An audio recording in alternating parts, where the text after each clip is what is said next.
Ka'bah Al-Musyarrafah di situ yang bisa teman-teman lihat nyala. Kemudian ada juga bagian dari Ka'bah yaitu Hijr Ismail ya, di sebelah depan situ. Kemudian yang ketiga ada Maqam Sayyidina Ibrahim di sebelah kanan Ka'bah sana. Kemudian letak Bir Zamzam di mana? Nah, di sini saya akan nyalakan lampunya. Ya.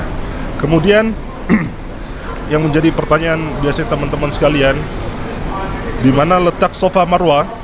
Saya akan nyalakan sekarang. Jabal Safa ada di sini. Ya. Ada di situ letak Jabal Safa. Kemudian Jabal Marwah ada di sebelah sini. Nah, jaraknya adalah sekitar 450 meter. Kemudian Jabal Abi Qubais ya, yang ada di sana, besar sana, yang sekarang menjadi tempat kerajaan yang ada di Mekah, diletakkan di sebelah sana.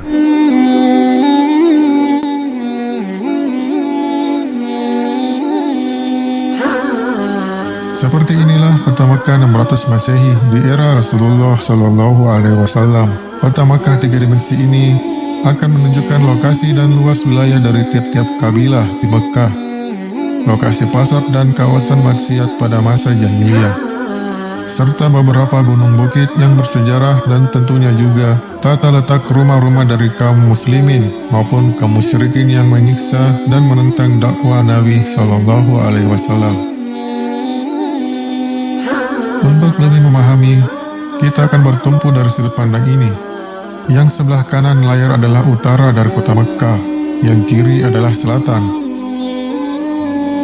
Sebelum diutus sebagai Rasul, Nabi Shallallahu Alaihi Wasallam sering berangkat dari rumah Khadijah radhiyallahu anha, lalu keluar melalui jalur utara menuju ke Gua Hiro. Di sana beliau sering menyendiri, berdoa kepada Sang Pencipta dan merenungi keadaan kaumnya yang penuh dengan kesesatan.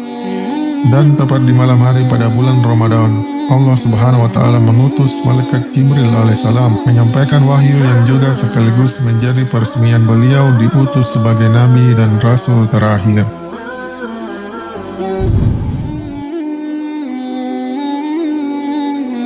Terlihat juga di sebelah timur kota Makkah, lokasi Gunung Arafah.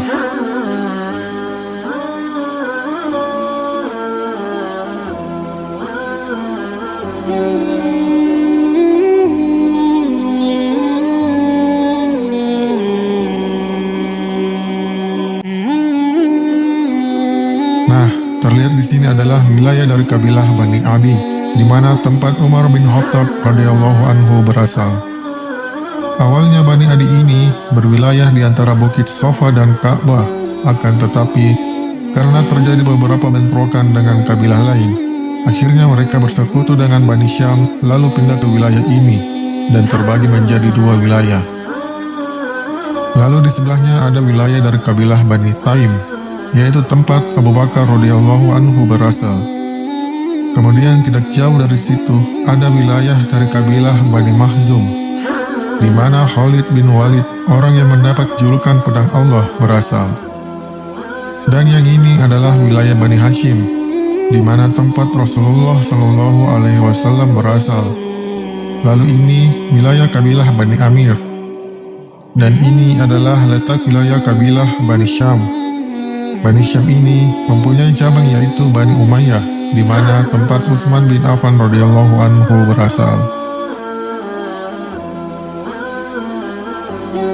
Kita mulai di bagian selatan Mekah.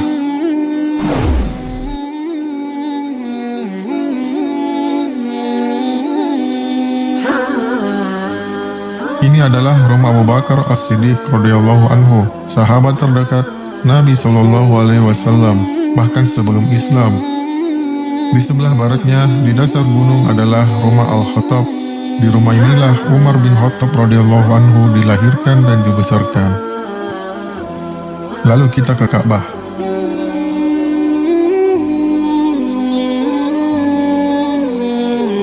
Di sini adalah letak pasar pada saat itu, berdekatan dengan daerah Ka'bah.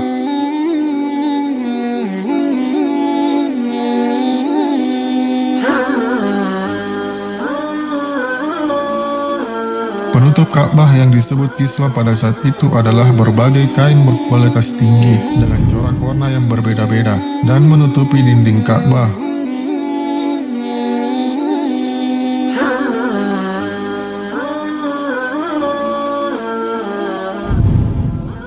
Letak sumur Zam-Zam tidak jauh dari Ka'bah. Tepat di sebelahnya dibangun 2 wadah untuk menampung air.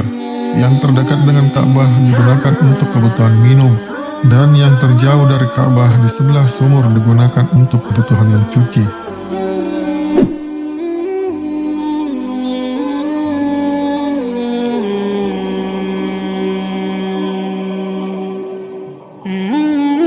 Dari sini kita melihat letak Darun Nadwa, semacam rumah majelis untuk pertemuan atau rapat tokoh-tokoh Quraisy.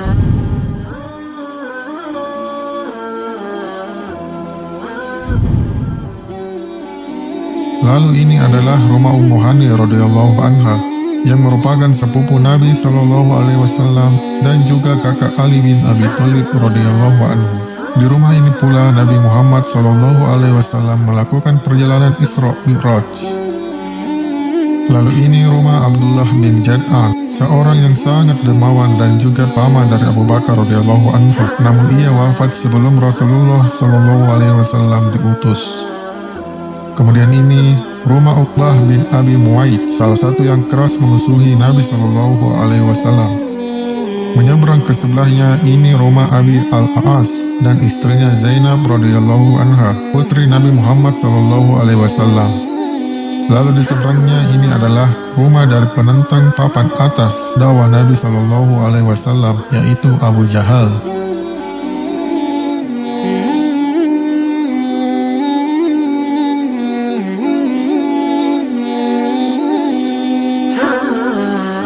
Di sini adalah rumah Al-Arqam radhiyallahu anhu, tepat di dasar bukit Safa yang berfungsi sebagai tempat rahasia Muslim, di mana mereka bisa belajar Islam dan Quran tanpa disiksa.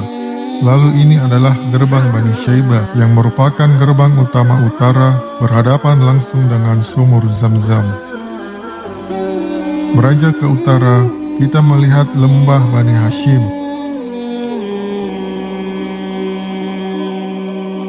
Ini adalah rumah Al-Abbas radhiyallahu anhu yang terletak di jalan antara bukit Safa dan Marwah. Beliau adalah sahabat sekaligus paman termuda Nabi Shallallahu Alaihi Wasallam. Beda usianya hanya beberapa tahun lebih tua dari Nabi. Lalu ini adalah rumah dari Waraqah bin Naufal, sepupu dari Khadijah radhiyallahu anha. Dan kemudian disinilah lokasi rumah Ummul Mukminin Khadijah radhiyallahu anha, istri Nabi Muhammad sallallahu alaihi wasallam.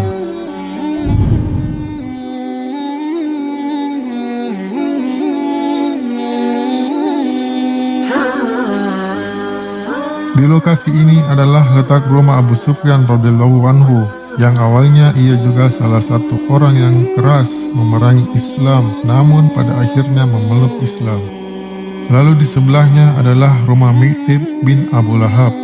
Ia tidak seperti ayahnya Abu Lahab yang jahat. Ia akhirnya memeluk Islam.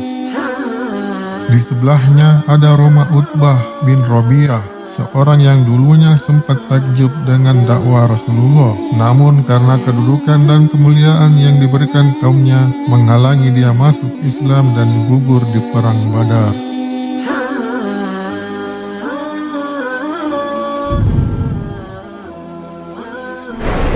Daerah atau lingkup dari Masjid Nabawi. Baik, sebelumnya saya matikan terlebih dahulu. Yang pertama itu ada beberapa pintu di Masjid Nabawi. Yang pertama adalah bab Utsman atau bab Jibril. Nah, kemudian yang kedua ada Babus Salam. Nah, kita lihat Babus Salam ini merupakan pintu sampai sekarang masih ada, di mana kalau kita lewat itu untuk mengucapkan salam kepada Rasulullah SAW. Kemudian ada bab Sifah, kemudian ada bab Atikah Rohmah, bab Rohmah, kemudian ada bab Shimal. Ya. Kemudian ke tempat lain, teman-teman.